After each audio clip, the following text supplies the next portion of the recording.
Hello, and welcome to I almost said special episode of Sideshow, but aren't they all special? Each and every one. This is a special episode of Sideshow for Carnival Personnel. I'm Jacques. I'm Joe. And I'm Joe. I'm saying it right now. We're going to cap it at 45 minutes max. And I know we're going to go beyond that. So I'm going to introduce this episode as part one of the Late Night with Conan O'Brien retrospective. Yes, not the current iteration of Conan Show, which is great, but I'm talking about the OG Conan O'Brien, 1993 to 2009. I was a huge Letterman fan, and I was bummed, happy for Dave to move on to the 11:30 slot at CBS, but I knew it was never going to be the same, because what you can do at 11:30 versus what you can do at 12:30 is just night and day different. And I remember nobody knew who the fuck Conan was. So you're in high school, I'm finishing college, I'm up at that time, so it's like, I'm going to watch it and give it a chance. But nobody knew who Conan was because he was a behind-the-scenes guy. Yeah, and I'm one of those people. Although I think I might have, I can't say I knew that he was a writer for The Simpsons when he was announced and leading up to it. But, you know, shortly thereafter, I'm like, oh, I see his name in the credits of The Simpsons, so I kind of know where his humor is coming from. And then, coincidentally, all of my favorite episodes of The Simpsons are written, quote-unquote, by Conan O'Brien. But I do remember that night. That September Eve, I think it was, I'm going to say without looking, September 5th, 1993. Let's see if I'm right. Now he's going to look.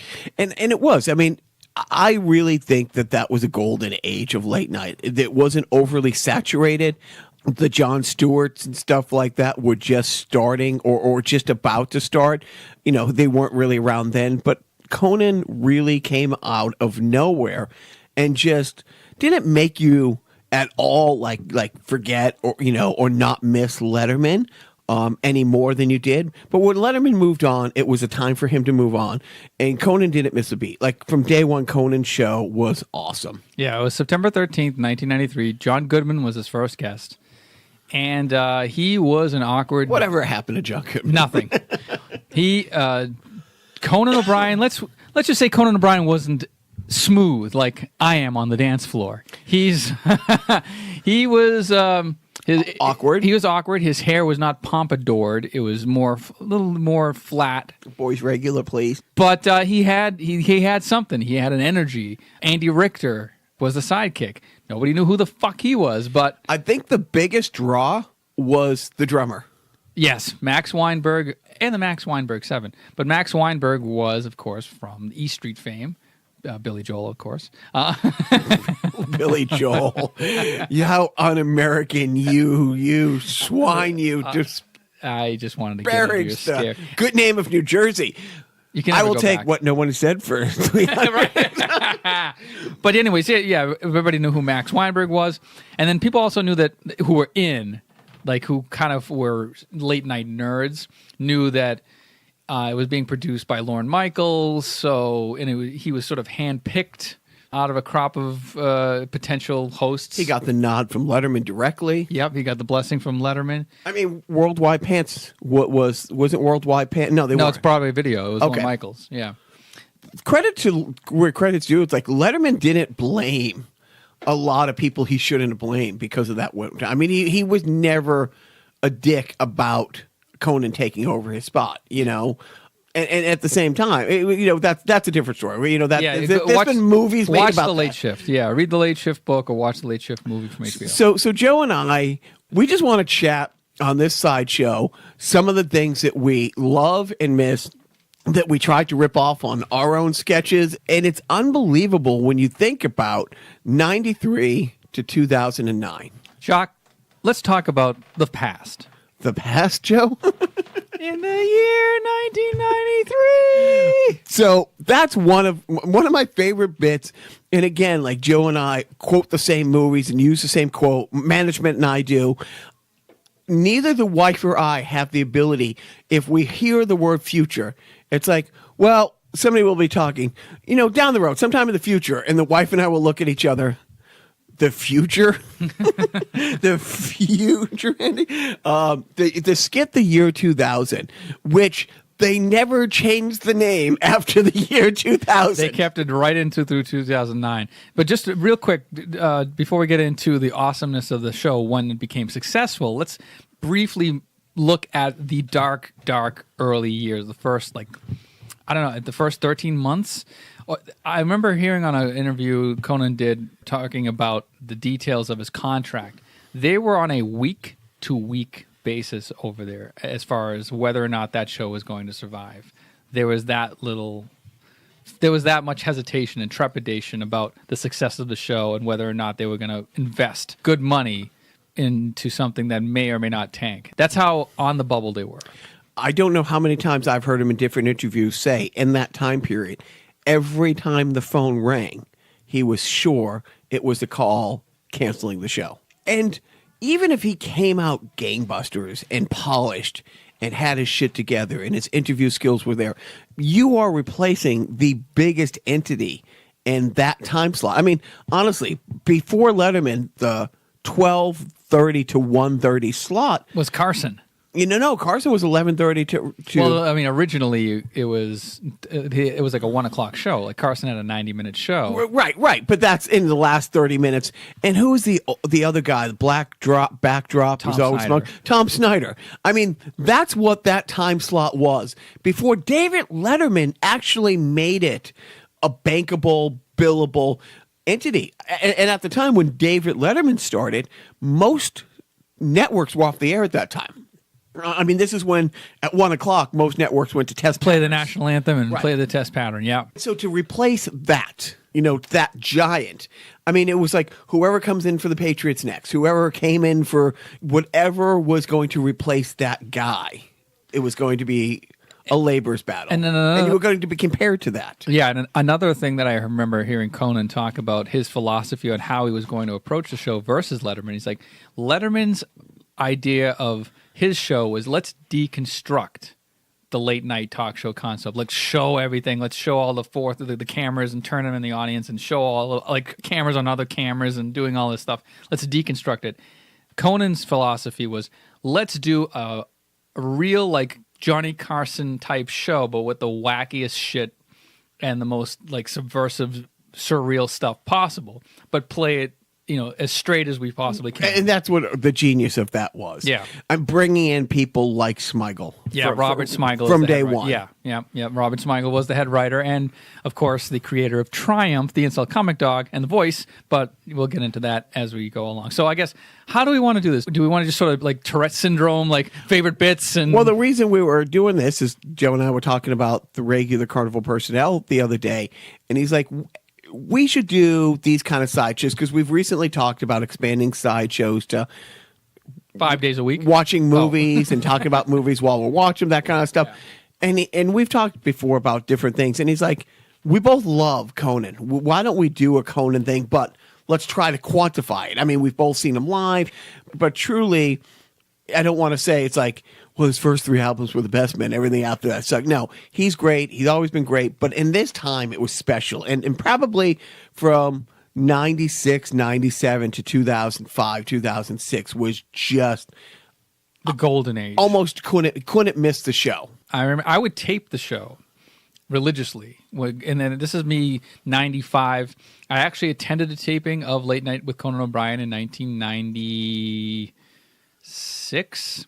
Maybe it was 95. I forget. But I was supposed to go with a friend. My friend backed out at the last minute, so I went alone. And, I felt like a creep, just standing in line for a talk show with no friends, nobody I knew. But I had a really, really good time. I was surprised at how small the set was compared to how I envisioned it in my mind. The guests that night were Francis Ford Coppola, Bryant Gumbel, and Billy Joe Armstrong from Green Day. Never heard of him. I remember, I think the 2 other band members from Green Day, I think they came out after Billy Joe sang Time of Your Life solo. They came out during the end credits and tore apart his desk, put stickers on it and fucked up his desk, and it was funny. It was great. Another thing I remember real quick was that during the countdown in between segments, it would be like, okay, we got 10 seconds, 9, 8, and then Conan would be like, I hate you. go fuck yourself. Just trying to throw off the stage manager in between and then getting the audience laughing. But go on, let's get into it, man. Let's talk Conan. What? Give me like 3 of your favorite bits. Oh man, can you do it? Triumph the insult comic dog. Now before we get on, one of the bummer things is so much of this stuff we're never going to see again. Right, flat out. Again. Why is that? Much like with the Letterman thing, it was a bitter divorce. It wasn't a bitter divorce at the beginning. Conan, got the Tonight Show gig, and we all know what happened with that. But it is the quote unquote, and we all learned this term when Letterman went from the Tonight Show, when he went from late night to CBS. Late show. That he couldn't take a lot of his bits because they were developed under the NBC contract, and it was intellectual property of. He had to negotiate to take the top 10 with him, but a lot of the stuff he had to leave behind. So getting to Conan, a lot of this stuff that we're going to talk about, you can find online. There's plenty of YouTube. Thank God for the nerds of my era who videotaped this and then held on to it and digitized it and put it on YouTube so that you can watch it. Because if not for those nerds, you would not be able to see the magic that was Conan O'Brien's late night. There was 2 episodes that I give anything to have. Hour-long special when he went to Finland and his Christmas episode. And I don't know what year. I reference it all the time. I had that on when TiVo first came out. It must have been on TiVo for 5 or 6 years. And you would go through these purges where you could only tape so much. You could only have, let's say, 100 hours. I would delete everything I could possibly get off there, but I could never. It wasn't until we switched carriers and didn't have that TiVo anymore. I mean, and it wasn't like I would just see them up there. We were playing with the management, and I love those 2 episodes, but it is hard to find a lot of this stuff because it's lost to intellectual property unless NBC says, and they'll do it in 10 years. They'll release like the gold, like they do with Carson. Do we have to wait for him to die and then they'll start? Yeah, well, that's the other thing. Carson owned all of his stuff. But my favorite bits would probably be Triumph. The Clutch Cargo segments. By Clutch Cargo, I mean, I didn't know what Clutch Cargo was. I had to be introduced to it because it's a 60s reference. It was that shitty version of animation where they would take a still photograph and then superimpose video of just an oval around the mouth of somebody just talking, like on another camera, like on a B-roll. And they did this with many, many celebrities. They had, Robert Smigel doing the voices of, like, Arnold Schwarzenegger. They'd have a picture of Arnold Schwarzenegger, and then you just have the mouth hole cut out for Smigel backstage, talking one-on-one with Conan via a satellite. Bill Clinton. Bill Clinton come out and go, yeah! Hey, Conan! Yee! There were so many of those they're fantastic. I mean, you want to just start going down lists? Go through a couple of the things that you when you were talking about that you wanted to bring up. Okay, well, Pimpbot 5000 is probably one of my favorite characters. Hey, Conan, what's happening? Oh, hey, Pimpbot, how's it going? I'm fine, like cherry wine. I wish the podcast was also streamed because Joe cannot do voices without actually he's moving like a robot as he does it. And this robot, if you've not seen Pimpbot 5000, it looks like Bender from Futurama, but it would have like this giant 70s Huggy Bear hat. And he would talk about, keeping his bitches in line. And it's a fucking robot from the 50s. The More You Know segments. That's obviously the NBC PSA announcements that's been around since the 90s or even the late 80s. And they were brutal. They were just brutal. Like, it would always be 1, 2, 3. It would be Conan like, because I'm an NBC employee, they asked me to record a lot of public service announcements. So I thought I'd debut one tonight. So here's my public service announcement. And then it would be about, like, making sure that you cover up for a murder or something terrible. So I'm going to say, in the pantheon of things that Pantheon? Thank you. That Joe and I pantheon.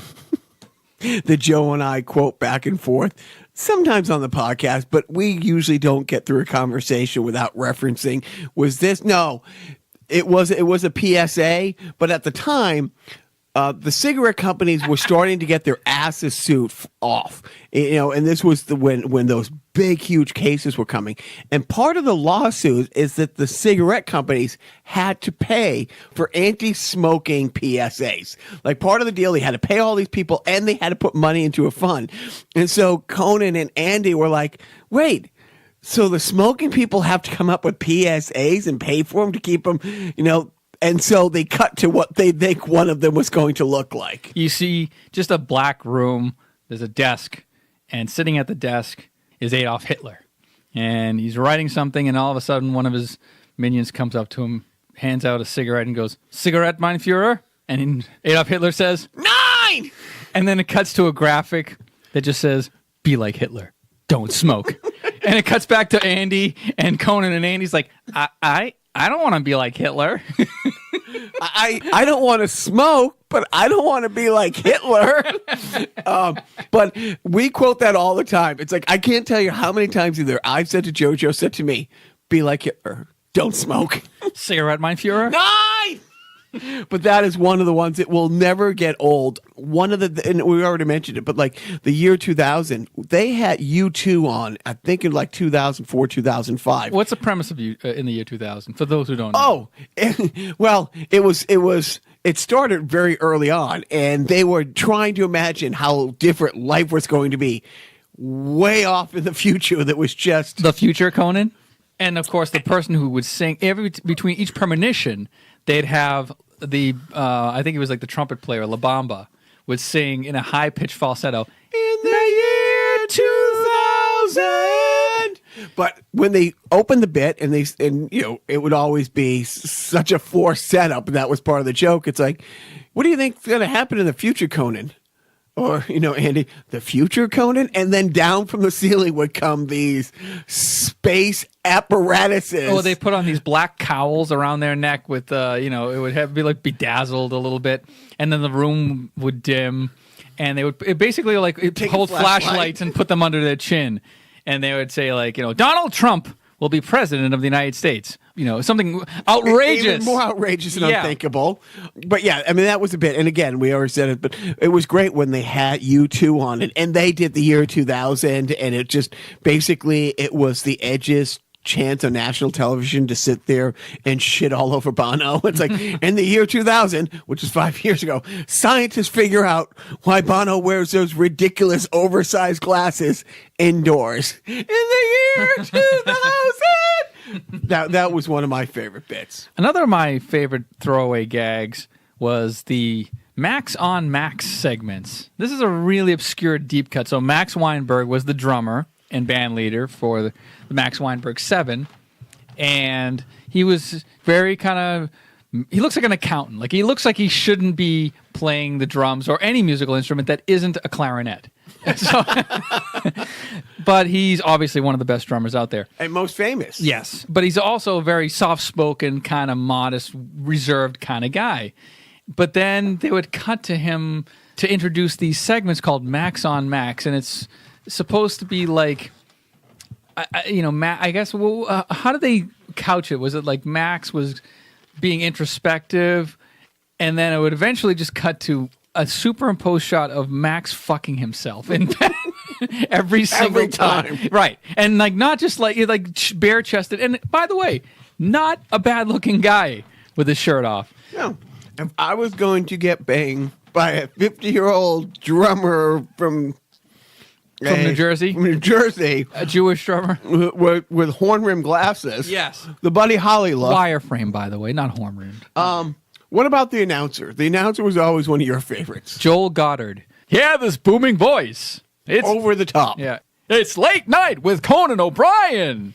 With Andy Richter and the Max Weinberg 7. But then they would also incorporate him into his own special bit where they would be called checking in on Joel. And they would cut to Joel in his recording booth, and he'd always have this Joker from Batman smile on his face, happy to be alive, just up and full of vim and vigor. But he's an older gentleman, and they would just cut to him and say, "Hey, Joel, how's it going?" He's like, I rue the day I was born. And it just like, and he would, every fucking bit would be darker and darker and darker. Like, I think I wouldn't be surprised if they dipped into pedophilia at one point just to see how far because he seemed like the guy who shouldn't say the things that he said, but whatever they put in front of him, he just read and he sold full heart. Yes, all in. Yes, just like his pedophilia. Where do you weigh in on horny manatees? See, the horny manatee, I'm fuzzy on. It wasn't a later thing, especially because one of the bits, and I don't know if it's still up there, but somebody said it half jokingly, mentioned horny manatees, and somebody goes, oh yeah, hornymanatees.com, one of my favorite websites. And then the next day, Conan goes, so yesterday we mentioned a website, hornymanatees.com. Little did we know that our legal department was listening, and they informed us that since we said it on the air, we had to officially buy it. So now we own hornymanatees.com. Which they created a website and just pictures of manatees. But it spawned this thing where they would come up with the most outrageous things they could say and add .com to it. This is when the GoDaddy started and all these. But legally, if they said something and added .com, and then Conan would come out the next day with the letter or the email that the legal team and would be like, this is how much you spend on these domain names.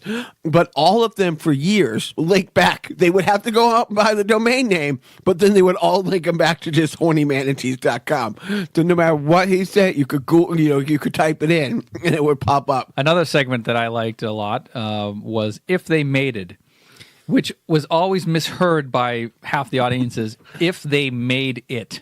Right. But it's if they mated. Basically, it was like morphing technology. It was Photoshop like in its infancy. It was in the 90s and it was new. And the NBC people had Photoshop well before the rest of the public had it. So they would just take celebrity photographs of two people, likely or unlikely couples, split them together. Usually unlikely couples. Right. Dwayne "The Rock" Johnson and Carla from Cheers. From Carla from Cheers, yeah. Yeah. Oh, what is her name? Yeah, Rhea Perlman. Rita Perlman. Yeah, it'd be like Dwayne and Rita Perlman. Yeah. And then, of course, like they would get ridiculous. It would be like, what would happen if it was like Roseanne Barr and, I don't know, John Panette. I don't know. I'm pulling it out of my ass. And then it's like, it cuts to like a stack of pancakes with a diaper on it. So I brought it up earlier. So I'm going to talk about one of, I would love to own, a digital copy of this. I don't want to own a Blu-ray or a VHS or Laserdisc again. Not that I ever did. But he did a Christmas special one year that I reference all the time. When I think of my all-time favorite Christmas specials, it's, of course, Charlie Brown Christmas, the Paul Lynde Halloween episode, and Conan's Christmas episode, in which he had two Olympic skaters on the world's smallest skating rink. It was probably like 5x5, but it was actual ice, and they had Olympic skaters. They had this bit, which we'll talk about Abe Vigoda a lot, but they had this whole bit about 30 Rock does the lighting of the tree every year, and it's a big presentation. Well, they had a whole documentary inside the special about going out into the wilderness and picking the Vigoda, and there's Abe Vigoda just standing there in his typical rain jacket and fedora and the same look on his face. They cut down the Vigoda, they put it on a flatbed truck just like they do the giant tree at 30 Rock, and then you see Abe Vigoda tied to a flatbed going through New York City, and then of course the lighting of the Vigoda. That was my favorite thing. A close second in this episode was they had the uninspired kids choir. And it was always funny to me. It was always one of my funniest bits until I had a couple dream squashes of my own, and I have to go to these first and second grade recitals where they don't want to be there any more than you want to be there. A third of the kids are just moving their lips. A third of the kids are singing the wrong song, and the rest of them are, It's so monotone, awful, off key, and he kept cutting to it. I would give anything to have a recording of the Uninspired Kids Choir. But that episode of Conan, that hour, is in my top 10 favorite hours of TV, period. Yeah, I mean, there are so many great moments. Let's talk a little bit more about the obscure. I'll race through some of the obscure sketches. The Masturbating Bear. The Mickey Mouse of the Late Night with Conan O'Brien show. Was it that character in itself that was awesome, or the music? And the bear wasn't masturbating as much as furiously masturbating. It was a giant bear costume, but it was wearing a white diaper with a big bulge in the front. And all it would do was just jiggle. Like furiously, just jiggle the front of it while that music played. The plate spinning music from Ed Sullivan. Yeah. Conan Babies, very obscure. Again, very Robert Smigel-ish. It was an animated segment in which the Conan O'Brien cast were babified as a la Saturday morning fare from the 80s. Muppet Babies, Flintstones kids, that kind of shit. But they would travel back in time or something, and it was fun. Let's see. The staring contests, where they would just have Andy Richter and Conan O'Brien sitting across from each other like they normally do. In between guests, Andy would be staring at Conan, just kind of pensively and sweating and nervous, like he's going to lose. And Conan is staring at Andy, very cool, calm, and collected. And then about 5-10 seconds in, after they've zoomed into each other's eyes, they'd cut to a wide shot of Conan. And up from behind Conan, they'd have a man and a woman with the words Andy's mom and Hitler. And then they'd make out, something like that. And then anything to freak Andy out. And Andy would just keep staring and sweating and kind of licking his lips like, oh my God. Eventually Andy would just go, no! And then give up. And Conan would always win. I've already mentioned him once. The Abe Vigoda Death Watch. I don't remember. I mean, I kind of remember. Okay. So it would go back and forth. Hey, he wouldn't be on the show for a few months. It's like, Andy, have you talked to Abe lately? No, Conan, I haven't.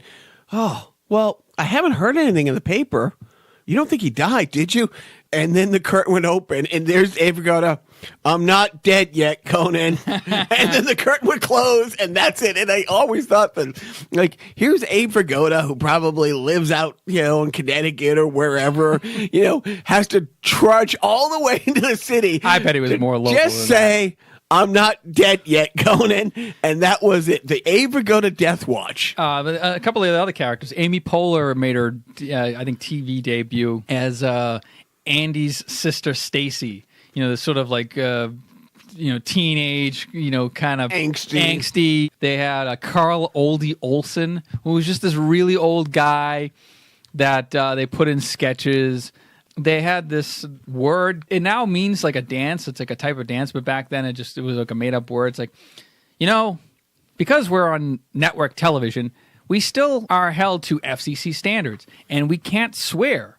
We can't say dirty words. But that's only the dirty words that the censors don't know about. That's why we've come up with our own swear word, krunk. Yes, krunk. Hey, kids, everybody's doing it. And then they would just show clips of people falling off cliffs going, krunk! Yeah, and then, of course, Triumph the Insult Comic Dog. And I think I've showed this to you. I don't know if I have. Oh. I have a Triumph the Insult Comic Dog puppet. That is awesome. I found this at my mother-in-law's house years and years ago, and no questions asked. Right, exactly. It was literally just laying there, and I'm like, "Oh my God, that's Triumph." Which is really a creep. He's holding up in front of me, and it's creeping me the fuck out. Hello, how are you doing? Yes, it's Triumph. Everybody can do a Triumph voice. This is not good. This is the best podcast for me to poop on. I keyed. The fact that this character is now a 20-year running character that has appeared on other shows, catchphrases for me to poop on. I'm here at the Star Wars convention. Oh, the best. the best. Are these the buttons you use to call your mother to come pick you up when the show is over? And he would always hold a cigar out in his mouth. But it started off as one of many dogs and puppets that they did the Westminster Kennel Dog Show, and they would have like these dog puppets come on, and Triumph was just one of the dogs with a special talent. Like they treated it like a pageant where all these dogs had special talents, and Triumph was just a dog who was an insult comic. He had a gold bow tie, and he would always have a cigar in his mouth.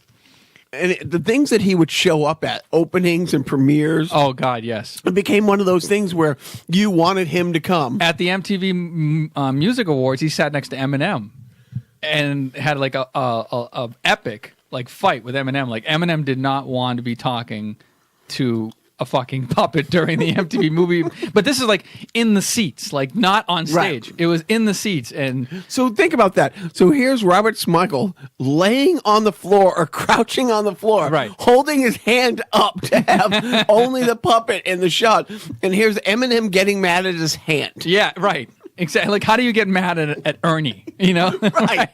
Well, if Ernie was Don Rickles, right? But. One other thing, I would be remiss if I didn't bring up, I mean, they had multiple great guests on that show. We're talking about the bits. There are great guests that had crossed paths on the late night show. My favorite guest of all time, and I think you would also say this, would be Norm Macdonald. Yeah. Norm Macdonald on Late Night with Conan O'Brien it's like Rickles on Carson. Did Conan write for SNL when Norm was on the show? I mean, did they have a chemistry going back to there? They might have. I mean, Norm, well, no, I don't know if Norm joined after 93. I think he might have joined after 93. I mean, Charles Grodin. Charles No. Grodin had a great thing with Letterman. Charles Grodin and Letterman was epic. Rickles and Carson. But yeah, Norm Macdonald and him. The contentious nature that they exuded. It was... Is it real? Is it, Right, because Norm Macdonald is such an interesting guy and just a bad, like, he would just go on there and just not give a fuck. Such a bad interviewee. Yeah, just a bad interviewee. But then my favorite, probably my favorite late show segment of all time would be the episode in which Norm Macdonald was the guest, but he was then the couch guest for Courtney Thorne Smith, who was coming on, who was from Melrose Place fame. And she was the second guest, and Norm stuck behind to just sort of riff with Conan and Courtney during her interview. And how'd that go? It went well, in my opinion. It went very well. She had just left Melrose Place, like a hit #1 show for Fox. And she was there to promote a movie that she did with Carrot Top. It was Carrot Top's debut movie. She wasn't great on her feet. She rolled with it, but she was a good sport about it. But she wasn't a fellow stand-up used to heckle. Yeah, she wasn't with the Upright Citizens Brigade. Let's just put it that way. You are making a movie with Carrot Top, right? I made a movie with Carrot Top. Okay. You made a movie with Carrot Top. It's not out yet. Wait a minute. She left Melrose Place to do a movie with Carrot Top? That's where I'm going, my friend. But what's the movie going to be called? If it's got Carrot Top in it, you know what a good name for it would be? What's that, Norm? Box Office Poison. All right, well, there's this 2-hour season finale of Melrose Place. There's this movie coming out, title undetermined at this point. Chairman of the board. Oh, all right. Do something with that, you freak. I bet the board is spelled B-O-R-E-D.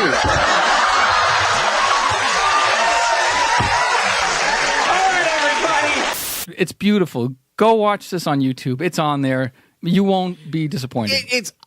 I really like Norm Macdonald. I mean, I know he had a short-lived sitcom in which he played a retired NHL hockey player. Who else knows that? I think it lasts like 5 episodes. But that chairman of the board thing will forevermore make me love Norm Macdonald. And it's one of those things, the look on Conan's face is like, oh, yeah. What did I expect? Like, I invited this, and that poor girl, I don't think she was ever seen from again. No, she was on According to Jim. Hey, where's Grady? Grady? Yeah. You mean Grady from the hit show Grady, which was a spinoff of Sanford and Son. Right. I don't know, but I know that Conan was looking for him. Which is funny because it's like you go and look at Grady's IMDb. He was never really unemployed. Right. But maybe Conan just didn't know there was a network dedicated to like black sitcoms in the late 90s when he was looking for him. This was pre-internet. This is probably 94. Yeah. Okay. When this is like, where's Grady? Because he hadn't been like on the radar, if you will. So, there was no IMDb. There was no I. Let's just put it that way. So he had to put out a campaign, like a nationwide, like dragnet, like all points bulletin. Where is Grady? I don't know if they had the decency to name him by name. His real name? Yes.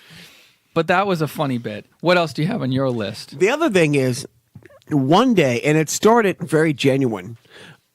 I guess on a regular basis, talks to people, goes outside and sees people waiting in line to come in, or, once they're in, like kind of walks and works the room a little bit. But there was a contingent of people there from Finland who had brought pictures of their prime minister and couldn't get over it. Like their mission, I think, was just to come here, to get on the show, to show Conan pictures of their prime minister, a woman that looks like it could have been his twin sister. So it goes back and forth. It becomes a running thing for several months. Then NBC decides they're going to do a whole hour special in Finland. Next to the Christmas episode, this is, in my opinion, Conan's finest hour. That episode was so over the top amazing. He literally went around and tracked down all these people who had written letters and just showed up at their house. He was greeted at the airport like the Beatles at JFK. And he was so underprepared to how he was going to be received by that. And then there's one great moment where he's in an apartment building and the girl won't come out because she's really sad, and she's talking to her through the door. And then he's like, but I came all the way here. It was really, I really wanted to just, give her a hug and tell her it was going to be okay. And they cut to girl walking out of the apartment building. It's snow everywhere. It's Finland. It's winter. And giving a hug, and Conan telling her it's going to be okay. And there's a little pep talk, a little life-affirming thing. Actually, a sweet moment. And then Conan goes, "Yeah, we're just kidding. That's an intern who made the trip with us. She still won't come outside." And the intern was like, "Yep, I'm Cindy. I'm from New York." Blah, blah, blah. But they really sold it. And then one of my other favorite moments from this, and I don't know if it was the same woman's house, but he goes to ring the doorbells, and it's an apartment building, and you see all the other names. And there is a name. Before I say it, I was telling you, when Joe and I were sitting here doing prep and making some notes about the things we wanted to talk about, I wrote on a piece of paper something, and I turned it over so he couldn't see it. My management happens to be, upstairs. And so I called her down and I said, "Okay, don't embarrass me more than usual, but the Conan Finland episode, break it down in one word." And she's like, "Fagerstrom." And I flipped over the page. There was a guy whose name was Forrest Fagerstrom, and a good 5+ minutes of this episode is Conan knocking on the guy's door yelling, "Fagerstrom! Forrest Fagerstrom!" And then out in the street, calling up to the guy's window, or just a window. He doesn't know what apartment it is. And then the rest of the show, including when he met the prime minister, he asked, "Do you know Forrest Fagerstrom?" It was just this running thing. He went to Reindeer Farm, but that whole episode of him in Finland is, I bet if somebody did an interview, I'd love for somebody to break down, like, where do you rank that week of your life and that week as a personality? Because seriously, it was the Beatles landing at JFK in '64.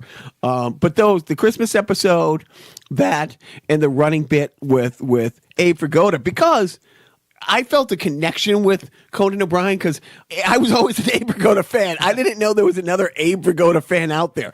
I can tell you the premise of the Barney Miller spinoff show, Fish, with him and his wife. And the whole thing was they had all these foster kids, but it was one of those overly political correct thing where they had like 10 foster kids because they had to have one of each race, creed, and color. If it was now, they'd have a transgender in there, but they made sure they had fat one, a small one, a Latino one, a black one, everything in between there.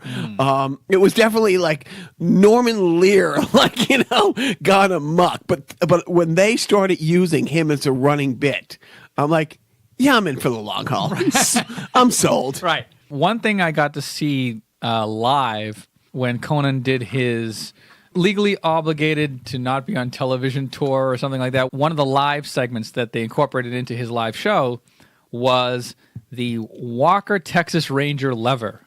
Check this out on YouTube because it's really more of a visual than we can describe here. But essentially, because NBC had bought Universal, they also own now the rights to all of the Universal properties, including what was shown on the USA Network at the time, and what was like Blue Bloods today on My TV or whatever the hell.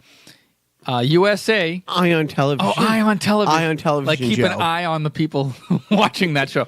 But back then, the USA Network would show reruns of Walker Texas Ranger, which was the 90s Chuck Norris vehicle where he was a Texas Ranger named Walker who would solve crimes in most unusual fashions. And the writing on the show was treasonous, abhorrent, vile, awkward, unusual, anything. Every show was solved by him kicking a minority in the head. But the clips were so awful out of context that they were awful in context. They were I know, they were awfulsome, as I like to say. Yeah, okay, well done. So what Conan would do is there was a lever next to his desk where if the show started to get into a bit of a lull, he would pull on the lever and then automatically show a clip from Walker Texas Ranger that was just ridiculous out of context. Like there was one scene where Walker and his female assistant or helper or whatever, they arrived at a field. I don't know, they were looking for something, and Walker gets down on his knee and picks up a chunk of dirt, literally picks up dirt and puts it in his mouth, spits it out, and he goes, "A plane crash near here," and then cuts. Like there was another one where they pulled the lever and it cuts to Walker and they're talking to a little boy. And how you doing, little partner? Fine. And it's little visitor now. Atawoyoli's how you say it in Cherokee. Oh, well, pardon my French, but I'll be damned. Walker told me I had AIDS. like that's it. The worst times ever.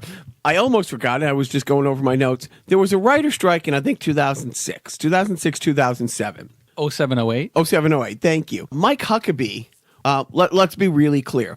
He's a fucking piece of shit. Christian fundamentalist.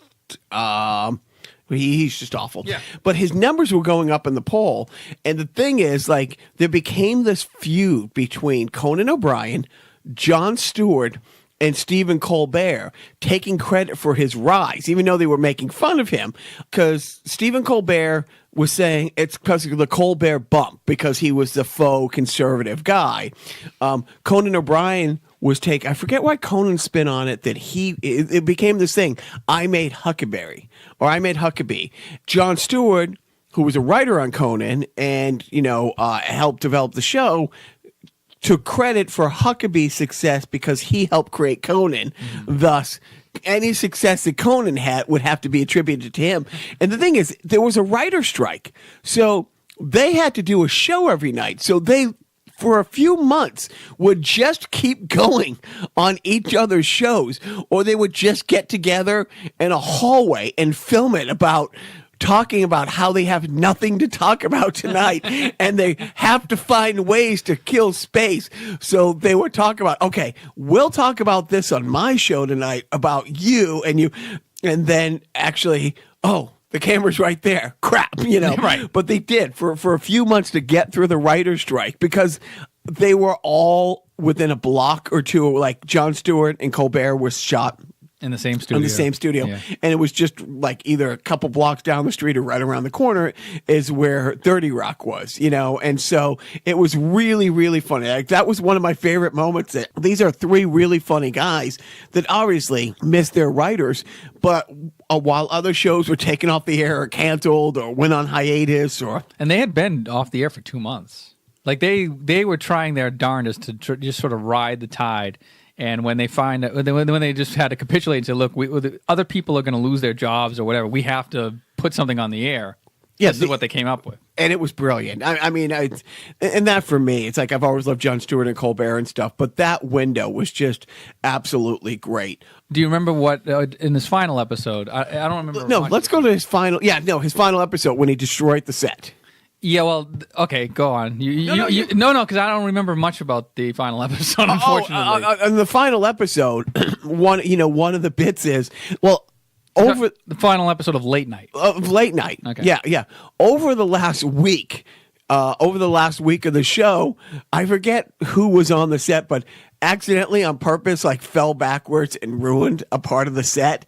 And then it became this running thing with when a guest would come on or go off the set to just break something. Right. Will Ferrell or somebody. And he would always say, it's like, who are we kidding? We're not getting our deposit back anyways. And then as the last episode was ending, truly, he just starts breaking stuff. Then there was also the retrospective of what his favorite bits were. And he said Conan's favorite all-time bit of that he's ever done on the show, and he thought summed up him personally, was when he got to participate in a Civil War era reenactment of baseball, and they filmed this 8-minute piece. It is a masterpiece, by the way, because everybody's in character of that Civil War era. It was post Civil War. Did Ken Burns have anything to do with this? No. Okay. No, but he should have. He went all out. He had the old the pinstripe uniform and the curly mustache, just sort of a put up your dukes, that sort of look.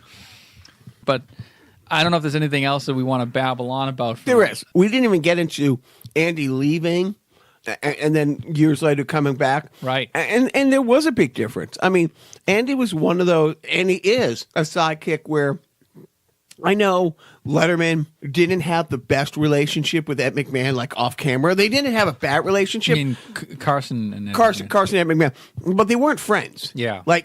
And what's really interesting is how when you heard Gary Shandling's show, hey now, Larry Sanders, Hank, yeah. All these writers and people who knew the inner workings of those shows were like, that's a documentary. It's not a comedy. It's like the Larry Sanders show was so much more like how Carson's show really was in the relationship and all this stuff. And how much darker off camera it is. I'm not saying that Andy and Conan had that, but he wasn't just the second fiddle. And I don't know how much of a writer he was, but it took a while for Conan to kind of get back on track when Andy left, I think. Oh, yeah. Those were some weird times because he would try to do the same interplay with Max. And Max was not a comedian. He's a musician. Really funny guy. Right, but just not the same dynamic. Because Letterman had that thing. I think Anton was Letterman's drummer, and Letterman and Anton had this thing for years. And Max was great in what he did. Well, Letterman also had Paul Schaefer. But Andy was so much a part of that show. He went. What was the show? Andy Richter Controls the Universe. Right. Andy Richter Controls the Universe was a funny show. It was just way ahead of its time, and it was more of an Adult Swim type of show. Right. Crowbarred into a Fox format, and it didn't work. Or it didn't land with audiences. From 93 to 2009, he did, I did a little thing, something like over 2,700 shows. Wow. And of which 1,500 of them were absolutely worthy of putting in a time capsule and stuff like that, which is pretty great. Like I said, this is part one of an, because I think we will do other, we've talked about, because we both saw him on that tour. I remember seeing him on that tour, and my favorite thing is because this was when Twitter just started, and he was killing on Twitter in the first couple weeks, but he's like, last week I had a television show.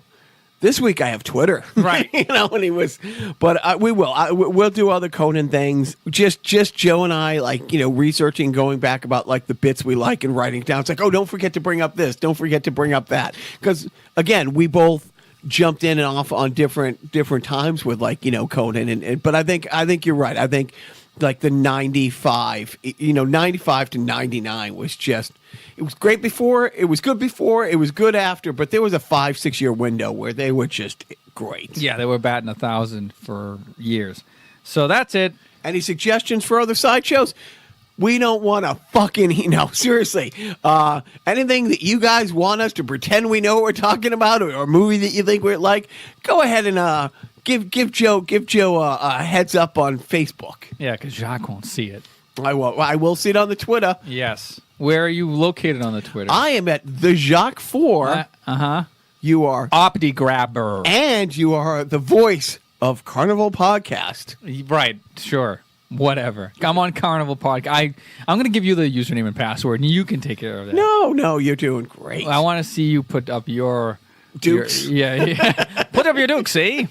Because now again, Joe doesn't have the ability to do a voice without the mannerism. So when he put up his Dukes, Put up your Dukes. and the reverse bicycle motion with his hands like a bare knuckle brawler with a handlebar mustache. You should see my masturbating bear. No, you shouldn't. Oh, man. Joe, this was great. I thank you. And I look forward to the future. The future, Joe. Jacques, don't forget.